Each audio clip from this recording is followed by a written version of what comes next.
En esta ocasión vamos a entrevistar a Sergio Lima Kisbert, encargado o voluntario, mejor dicho, de Senda Verde, que muy amablemente nos está ofreciendo su tiempo.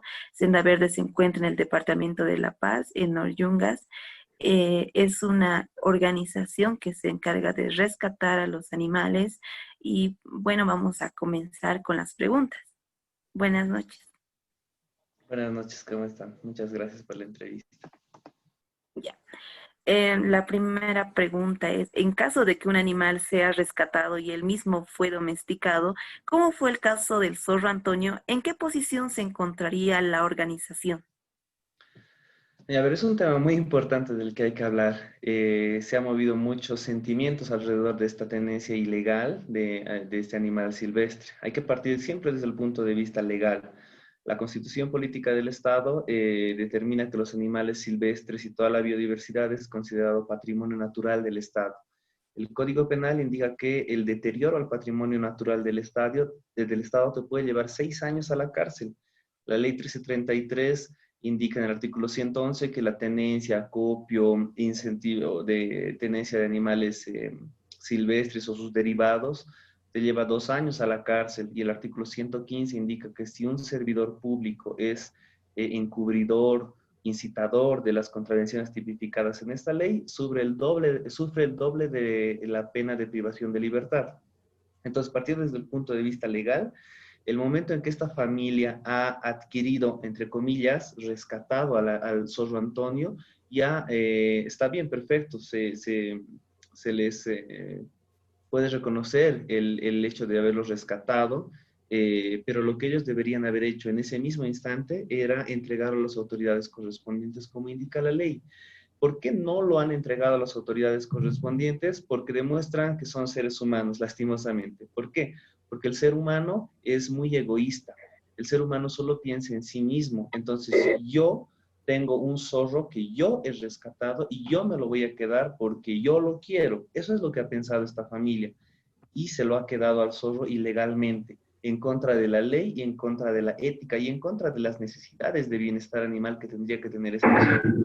Porque tenemos que tener en cuenta de que el zorro como especie es un animal solitario.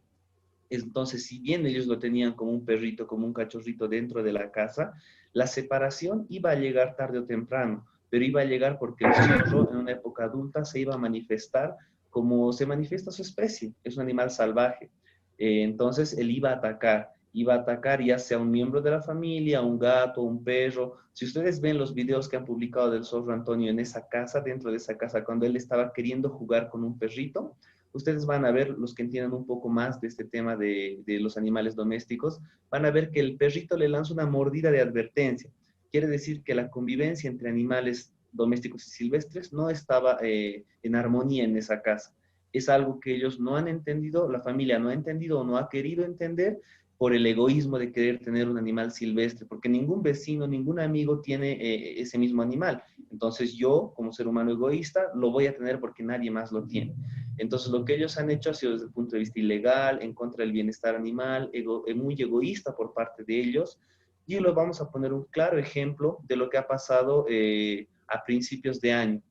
A principios de año ha habido otro caso de tenencia de animales silvestres de una familia que sí ha rescatado un oso hormiguero, una osa hormiguera, perdón, en la ciudad del Alto, en Villa Ingenio. ¿Qué ha pasado? Han encontrado un grupo de perros que estaba correteando detrás de una osa hormiguera y los perros la estaban atacando porque era un animal extraño. ¿Qué han hecho los niños? Sí la han rescatado. Han visto que ella no mordía, la han levantado, los han espantado a los perros y se la llevaron a su casa.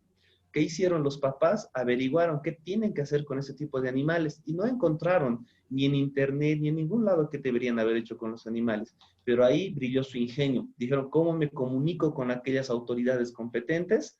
Pues me dedicaré a buscar a la prensa va a llegar a donde tenga que llegar. Y se comunicaron con medios de comunicación y dijeron, tenemos un animal silvestre, no sabemos qué hacer. Y los medios de comunicación, lógicamente, han podido tener un poquito más de conocimiento y han coordinado tanto con la Policía Forestal y con la Dirección General de Biodiversidad y Áreas Protegidas el recojo de este animalito. Entonces ellos han actuado igual que la familia del zorro Antonio, han rescatado al animal pero no han sido egoístas y han pensado solamente en tener el animal para ellos, sino que han buscado a las autoridades competentes y han entregado al animal. Y en sus declaraciones está, yo no sé qué come este animal, no sé dónde vive este animal, ni qué clima necesita este animal, y tal vez va a sufrir en mi casa. Así que prefiero que los encargados, las autoridades y los profesionales se encarguen de este animalito. Entonces, esa familia de Villingenio sí ha actuado con ética, responsabilidad, por más de que ellos no conocían la normativa legal. Pero la familia del zorrito Antonio, lastimosamente, ha actuado muy egoísta, ha sido muy egoísta. Y como les digo, esta separación iba a llegar, pero ellos deberían agradecer que no ha atacado este zorro, porque el zorro es un animal solitario por especie, no ha atacado a nadie, ni animal, ni vecino, ni humano, ni miembro de la familia, y la separación ha llegado. Ese es el punto de vista que tenemos con el tema del zorro Antonio. Ojo, hay que aclarar que ellos estaban diciendo que el zorro ha sido domesticado. Técnicamente, hablando de domesticación, la domesticación es un proceso de miles de años. El perro ha sido domesticado, no de el que nació ahí en la calle, yo me lo traje y está domesticado, no. El perro como especie ha sido domesticado hace miles de años, porque hace miles de años vivía en estado salvaje y poco a poco, generación tras generación, hemos podido hacer ese proceso de domesticación. Y el zorro Antonio no. El zorro Antonio ha sido un individuo que ha nacido, la han asesinado a la madre porque solamente así podían haber capturado a la cría, la han asesinado a la madre y la han secuestrado, lo han secuestrado y lo han llevado a un domicilio particular. Entonces eso no es domesticación, eso simplemente es tráfico de animales silvestres. Bueno, Sergio, como estamos escuchando esto del zorro Antonio, es muy interesante, ¿no? Y ahí vemos ambas partes, ¿no? Una familia que ha hecho lo correcto y una familia que no hizo lo correcto, ¿no? Con este animalito que es el zorro Antonio. Muchas personas decían que el animalito extrañaba a su familia y demás, ¿no? Claro, se entiende que tal vez ha tenido un apego, ¿no? Pero lo correcto, como tú dices, y lo correcto que todas las personas deberíamos hacer es con estos animales silvestres que llamemos a las autoridades no correspondientes para que ellas vean cómo lo retoman, ¿no? Y como tú también decías, tuvieron mucha suerte ya que el zorrito no, no empezó, ¿no? Con esto, cómo sería su comportamiento Sí, un salvaje. comportamiento natural de especie. Se lo conoce en bienestar animal como un comportamiento natural de especie. Que el zorro tiene que ser agresivo porque es zorro y en vida silvestre tiene que saber defenderse. Intentar domesticarlo y juntarlo con especies domésticas es un peligro, tanto para él mismo como para los otros animales. Para los otros animales, porque él podía, como comportamiento natural de especie, atacar por territorio. Él iba a marcar su territorio e iba a atacar a todos los perros, niños, cualquier ser indefenso que él considere.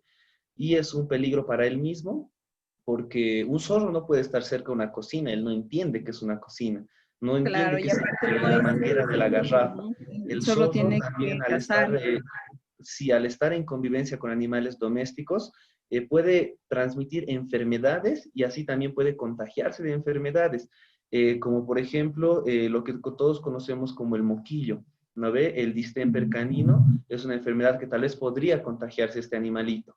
Entonces, se pone en riesgo tanto la integridad del zorro, la integridad de los animales domésticos de esa casa, la integridad de las personas de la misma familia y la integridad de los vecinos, y de los animales de los vecinos también, porque hay declaraciones de este mismo joven que lo criaba al zorrito que indica que él ha sido denunciado justamente porque los vecinos han dicho que estaba caminando por los techos. Entonces, les repito, deberían agradecer que no ha pasado a mayores y que la separación ha llegado en un momento que tal vez el zorrito ha sufrido porque estaba así acostumbrado a las personas, pero tarde o temprano iba a aparecer tal vez con desgracias de Claro. separación.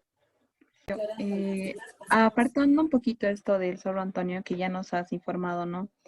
Acerca de lo que pasó o el último reporte que se dio del zorro Antonio. Quiero que me digas cuál es tu rol en Senda Verde, qué es lo que tú haces, cómo trabajan y eso, por favor. Bueno, a ver, para entrar un poquito en contexto, la Senda Verde es un centro de custodia de fauna silvestre legalmente establecido en Bolivia. Tenemos un refugio en los Yungas de La Paz. Estamos cerca al municipio turístico de Coroico. Personalmente soy voluntario de la Senda Verde, hago voluntariado hace 14 años ya en el tema de los animales y el cuidado del medio ambiente. Soy ingeniero ambiental de profesión y estudiante de la carrera de medicina veterinaria y zootecnia. Como voluntario en la Senda Verde estoy aproximadamente unos 7, 8 años colaborando desde el ámbito que haya la necesidad de colaborar. Antes de la pandemia hemos estado haciendo programas de educación ambiental y sensibilización. Hemos hecho convocatorias a muchos colegios y hemos sido invitados por muchos colegios y universidades y juntas vecinales justamente para hablar de este tema del tráfico de animales silvestres, de la protección del medio ambiente, de la pérdida de hábitat en la ciudad de La Paz, porque en la ciudad de La Paz no tenemos refugio, entonces nos encargamos de la educación y sensibilización. Y en la Senda Verde, bueno, nos encargamos desde preparar la comida de los animales, bueno, primero, desde bajar la comida de los animales desde el camión, ¿no? Llega el camión con fruta, entonces hay que meterlo hasta la selva para llegar a la cocina, preparar el alimento, limpiar el ambiente de los animales, darles el alimento, monitorear si están bien de salud para informar a los médicos veterinarios. Y en cuanto a los visitantes, también hacer estas visitas guiadas enfocados al tema de sensibilización. Que las personas que ingresen a la Senda Verde no piensen que están entrando a un zoológico donde normalmente tú puedes agarrar tus pasancallas y tirarles al mono, ¿no ve? Y hacer que el mono empiece a bailar o a saltar para tú tomar tu foto. No, el objetivo es cambiar esta mentalidad de las personas que ingresan a la Senda Verde y hacer que prácticamente se vayan llorando. Porque cuando ellos entran, tú tienes que agarrarlos y mostrarles área por área todos los animales que han sido rescatados y hablarles un poquito de la importancia ecológica que ellos tienen en vida silvestre y de todo el sufrimiento que ellos han tenido que pasar hasta llegar ahí, a ese refugio. La suerte que han tenido y la mala suerte que sus otros compañeritos no han podido tener. Entonces, ese es uno de los objetivos principales en los que ayudamos como voluntarios en la Senda Verde a cambiar esa mentalidad. Y cada persona que se va de la Senda Verde tiene que irse pues con muchas armas, muchas herramientas para en sus ciudades o en sus países, porque tenemos visitantes extranjeros, hablar de este tema que los animales no van a poder hablar. La capibara no va a poder salir a la ciudad de Beni y decir, por favor, cuiden nuestros bosques, cuiden el Pantanal, porque mis hermanos, mis primos, mis tíos todavía están allá adentro. No van a poder. Entonces, los humanos que entramos a la Senda Verde y salimos de la Senda Verde, tenemos que salir con esa misión de hablar en nuestras casas, en el minibús, en el micro, en nuestras universidades, en nuestros trabajos, hablar y sensibilizar a la población para que hagamos más espacios como estos donde podamos hablar a 200 personas y que nos entiendan una o dos, esos dos son la victoria. Y seguir enviando el mensaje que los animales necesitan que nosotros enviemos. Muy bien. Como organización, ¿cuál fue o cuál caso recuerdas o cuál fue el peor caso que han recibido en Senda Verde? ¿O cuál es el que más te ha impactado? Son ya 14 años que está, 15 años ya que está la Senda Verde recibiendo animales silvestres y creo que ningún animal que llegue es una historia fácil de contar, pero sí ha habido historias más impactantes que otras e historias que llegan mucho más al corazón de las personas que otras, ¿no veo? Y bueno, tenemos como educadores ambientales, como embajadores a ciertos animales que todavía nos acompañan en la Senda Verde, que son, por ejemplo, el oso ajayu, un oso jucumari, un Tremactos ornatus, conocido como el oso andino, oso de anteojos, oso negro, que ha sido creemos nosotros, que lo han intentado domesticar en un domicilio en la ciudad, en la comunidad de Tiraque, en Cochabamba, y seguramente este osito escapó de su cautiverio. ¿Por qué suponemos que él estaba en cautiverio? Porque era un oso adulto, según sus dientes y sus garras, pero tenía el tamaño de un osa hembra, así chiquitito, flaco, desnutrido, completamente descuidado. Suponemos que él escapó y se acercó a la comunidad de Tiraque, donde los comunarios al verlo, lógicamente se asustaron y el ser humano, como siempre, cobardemente, agarra herramientas, armas y ataca al animal silvestre. Entonces este osito ha sido linchado, casi lo han asesinado en una golpiza brutal de toda la comunidad. Más bien alguien pudo llamar a las autoridades y cuando el oso ya estaba con un ojo reventado, completamente ensangrentado, pudieron capturarlo. Ha sido una pelea de 2 o 4 horas, si no me equivoco, y han podido capturarlo, sedarlo y transportarlo inmediatamente al Bioparque Vestipacus de la ciudad de La Paz. Junto con veterinarios del Bioparque y veterinarios de la Senda Verde, se ha hecho la primera cirugía de un ojo de un oso jucumari en Bolivia, y tanto los veterinarios como el mismo oso han luchado mucho, mucho, mucho para que esta cirugía y todo este tratamiento funcione. Y bueno, ya creo que estamos 4 años después de esta terrible historia, y podemos decir con mucho orgullo que Ajayo ha podido sobrevivir, ha luchado incansablemente para ser un oso pucumari robusto, adulto y saludable como ahora es. Si bien él es cieguito, él no va a volver a ver nunca más, y tampoco tiene el sentido del olfato. Y el recinto que tiene en la Senda Verde, él ha aprendido a reconocer dónde está su hamaca, dónde está su bol del desayuno, dónde dejamos su fruta cada día, dónde está su piscina y dónde están sus amigos tucanes que le acompañan, porque él está como en una cúpula. Le hemos hecho una cúpula cerrada porque los monos entraban y como él es cieguito, a veces le hacían medio bullying, ¿no? Le tocaban o le quitaban las pasitas, entonces le hemos hecho así como una cúpula y tenemos 4 tucanes que lo acompañan. Entonces, una historia muy triste al principio, pero que por el momento tiene un final muy feliz, y es nuestro embajador, nuestro emblema, porque cuando la gente conoce la historia de Ajayo y la gente lo mira a Ajayo en la Senda Verde, no, pues se quiebra el llanto y tenemos un aliado más. Ese sentimiento que llegamos a mover de las personas hace que ellos puedan generar acciones en defensa de los animales. Y una de las tantas historias sería Ajayo, y su historia también la pueden ver en YouTube, está en su videíto. Solo pongan la historia de Ajayo y les va a aparecer su historia en YouTube. Interesante lo que nos cuentas, ¿no? Es de no creer que este animalito haya sufrido bastante por personas que simplemente no saben, ¿no? De estos animales. No es culpa del animal que se haya salido de su hábitat. Ya sabrán, bueno, ya por X o Z motivo, ¿no?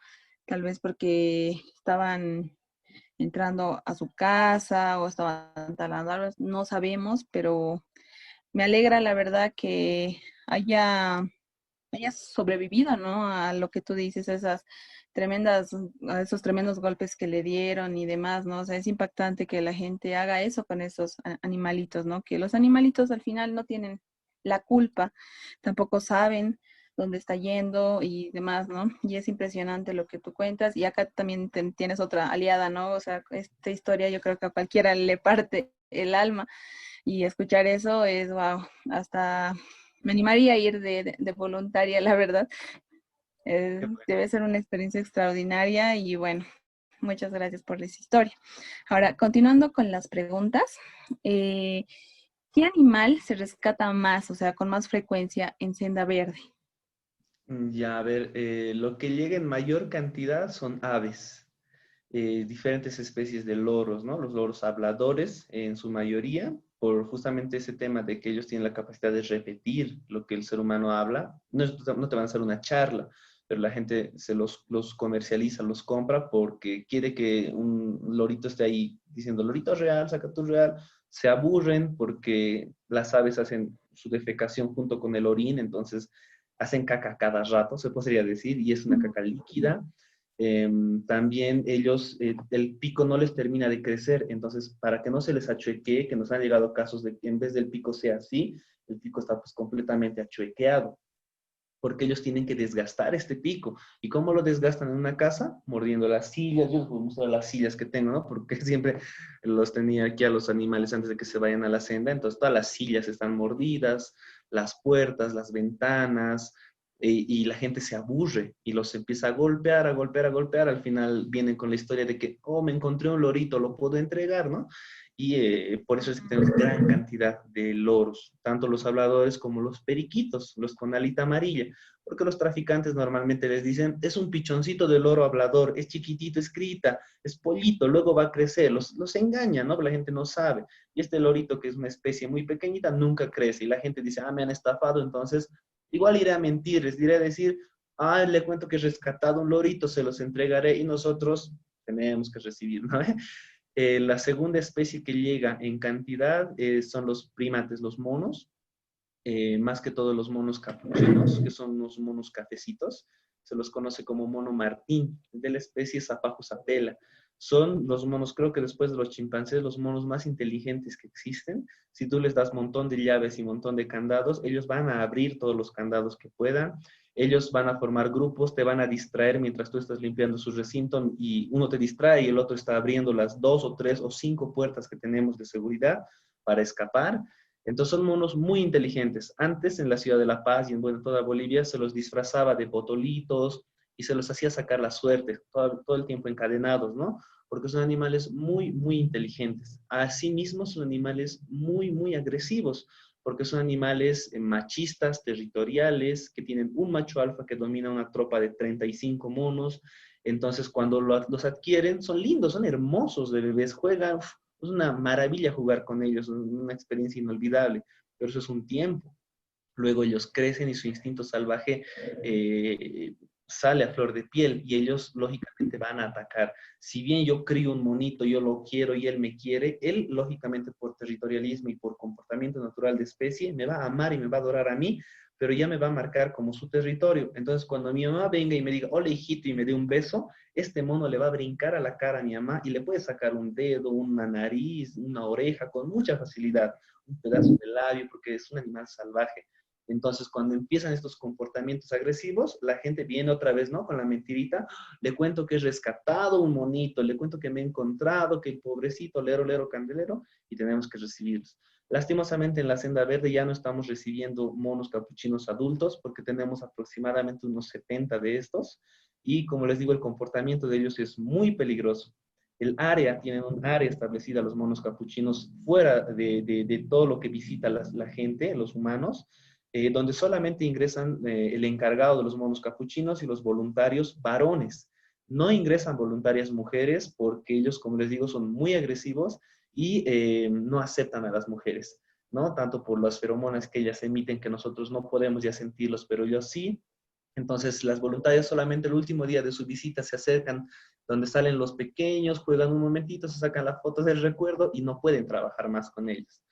Y la tercera especie que nos llega en mayor cantidad son las tortugas.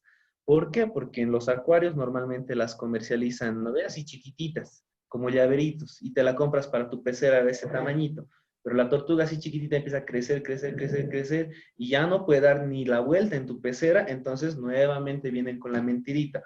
Me he encontrado esta tortuguita, o me le has regalado a mi hijito, o las he rescatado a las tortuguitas, no van recibiendo tortuguitas. Y estas tortuguitas, las Podognemis unifides o las Podognemis expansa, que son un emblema de Beni, de la Amazonía, porque tú pones río Amazonas, Madidi, y tú vas a ver el río, ¿no? Todo serpenteado y las tortugas como piedritas tomando el sol. Estas tortuguitas lastimosamente tienen una tasa de mortalidad elevadísima. Nos llaman de la gobernación o de la DGB y nos dicen tenemos, qué sé yo, 10 petas de río, se las conoce como peta de río. Tenemos 10 petas de río, se las estamos enviando, ya perfecto. Hasta que hagamos el contacto ya han muerto 5. Hasta que vayamos a la senda verde ya han muerto 3, sobreviven 2. En cuarentena muere una y una apenas llega a sobrevivir en el estanque de las tortugas. Y tenemos más de 120 de ellas. Imagínense la cantidad que han tenido que morir para que ellas hayan podido en este momento estar viviendo en la senda verde. Esas serían las 3 especies más o menos que en mayor cantidad nos llegan. Interesante, la verdad, esto lo que nos dices, ¿no? Estas tres especies que más llegan, ¿no? Y es las que más se comercializan, ¿no? Al menos en la feria de 6 de julio, que creo que es una feria donde la policía cada vez está igual, Pofoma también, que es un centro también de rescate animal. Y cada día, ¿no? La gente no entiende que estos animalitos no son mascotas, no son domesticables, en pocas palabras, ¿no?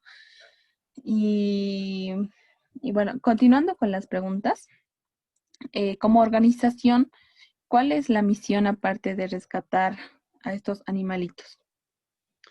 Bueno, la misión de la Senda Verde justamente es esa, rescatar a los animales que han sido víctimas de la crueldad humana, víctimas de la pérdida de hábitat, porque es claro ejemplo lo que estamos viendo con los incendios forestales, cómo estamos terminando con la casa donde ellos viven. El humano cada vez invade, invade, invade y no se da cuenta toda la vida que tienen esos espacios vírgenes que teníamos en Bolivia. Y lógicamente el tráfico de animales silvestres, ¿no? Prevenir, recibirlos, rehabilitarlos y darles una segunda oportunidad de vida.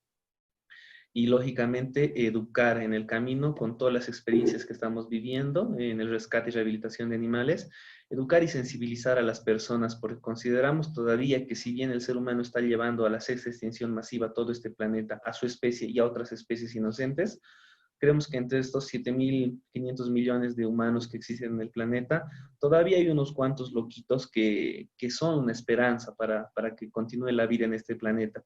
Y esos loquitos tenemos que unirnos y esos loquitos tenemos que hacer más loquitos, ¿no? Y hacer que en esta humanidad cambie mucho la conciencia de las personas y todos juntos podamos hacer que todavía haya vida en este planeta. ¿Es posible que, bueno, es posible reintroducir estos animales a su hábitat natural? Lastimosamente no.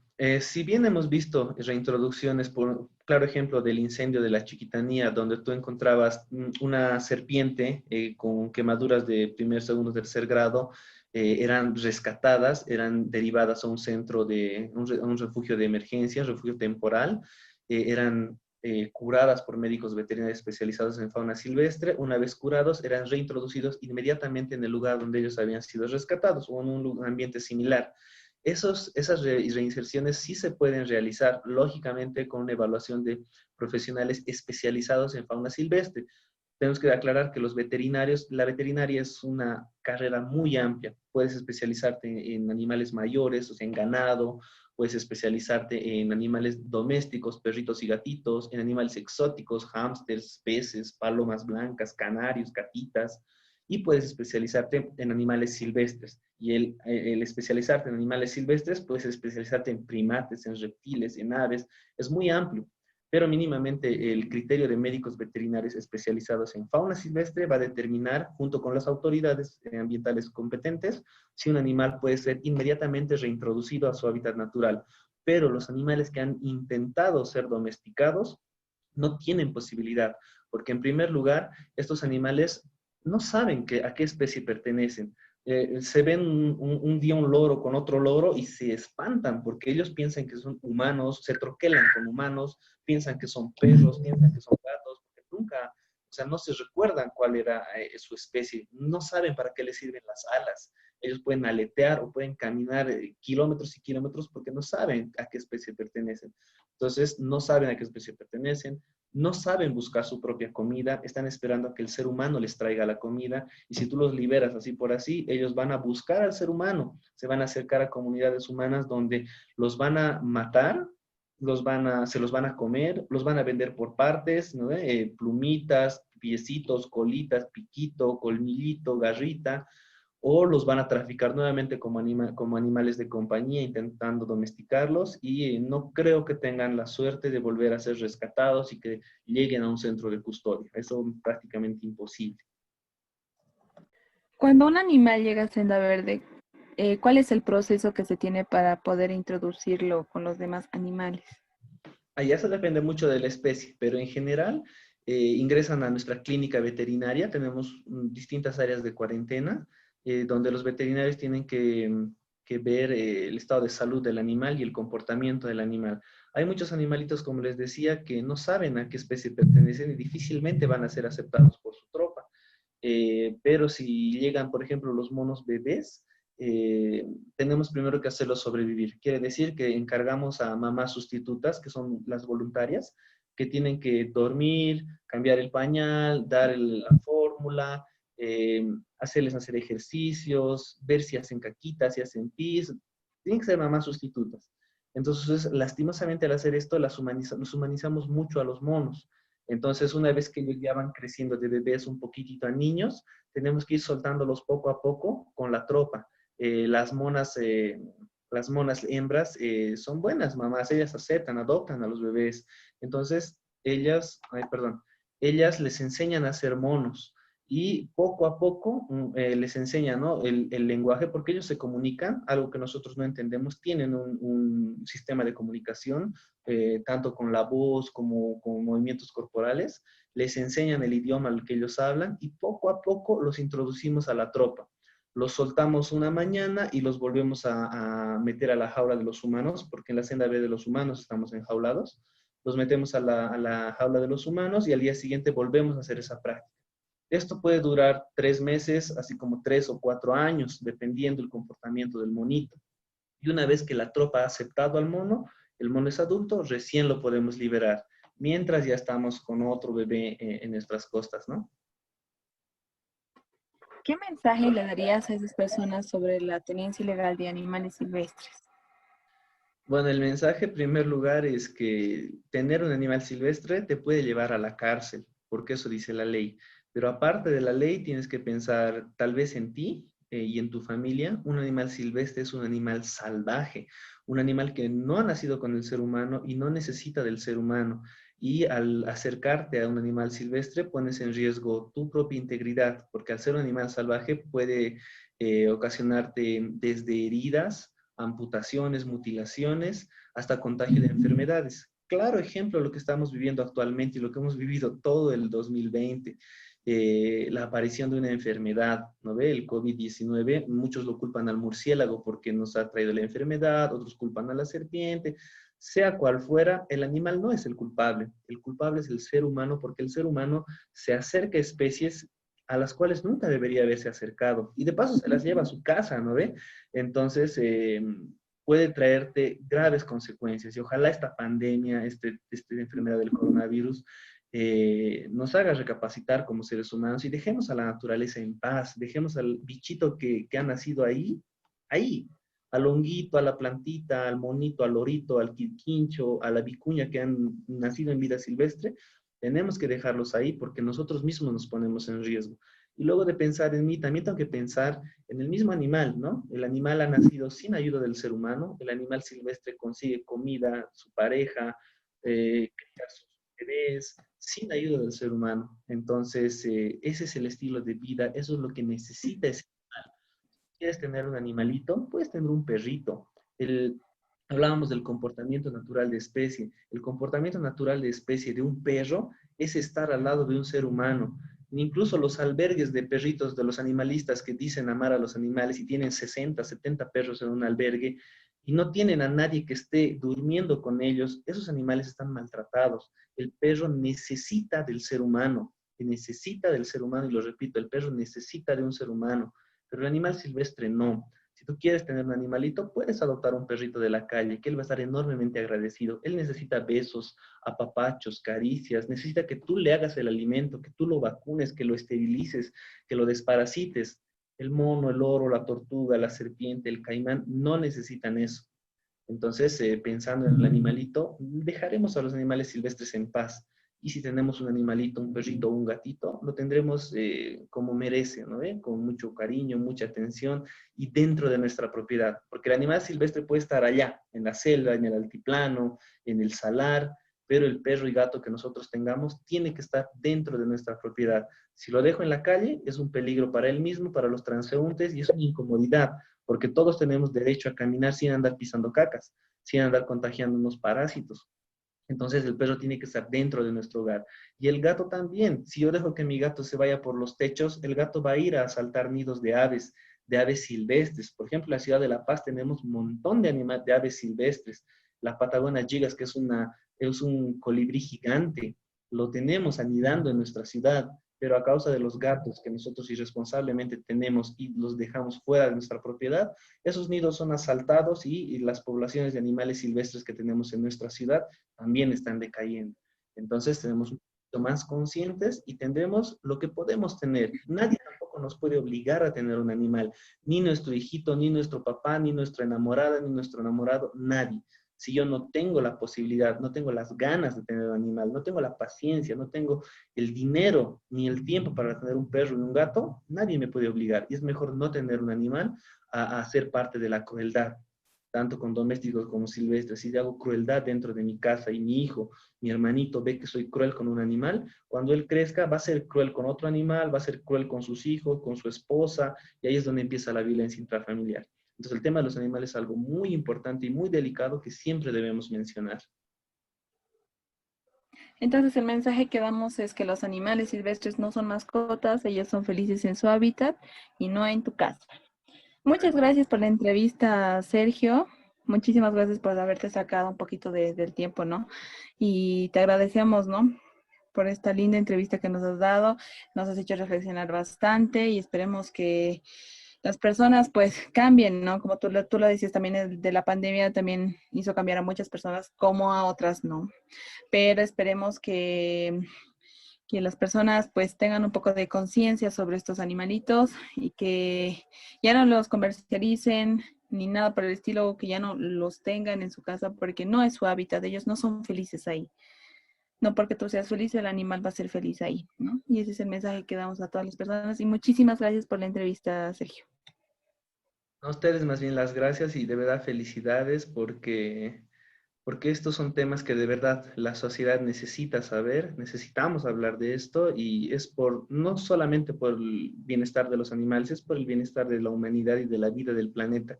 Para terminar les digo eso, ¿no? Estamos ya al borde de la sexta extinción masiva. Eh, a las otras 5 extinciones masivas en el planeta han sido debido a efectos naturales, pero esta es la primera extinción masiva y la causa es la que un miembro del reino animal está depredando tanto que está llevando a la extinción a su misma especie y a otras especies inocentes. Y no nos queda más tiempo, tenemos que cambiar nuestras acciones el día de hoy y tenemos que contagiar esas buenas acciones, esos hábitos de consumo que tenemos tan elevados, reducirlos. Esta pandemia, esta cuarentena, nos hemos dado cuenta que no hemos estado con gustitos, hemos estado con absolutamente lo necesario, tanto por el factor económico como porque no había la posibilidad y te ponías en riesgo al salir a la calle, al riesgo tu vida y la vida de tu familia. Y nos hemos dado cuenta que hemos podido sobrevivir con menos. Entonces es momento de cambiar esas acciones y empecemos a vivir con menos lujos. Solo vivir con lo necesario, pero lo importante es que vamos a tener un planeta para vivir y ver qué planeta le estamos dejando a nuestros hijos. Y si tenemos hijos, ¿qué clase de hijos también le estamos dejando a este planeta? Muchas gracias, chicas, y felicidades por el trabajo que están haciendo. Muchas gracias, Sergio. No esperemos verte en otras instancias.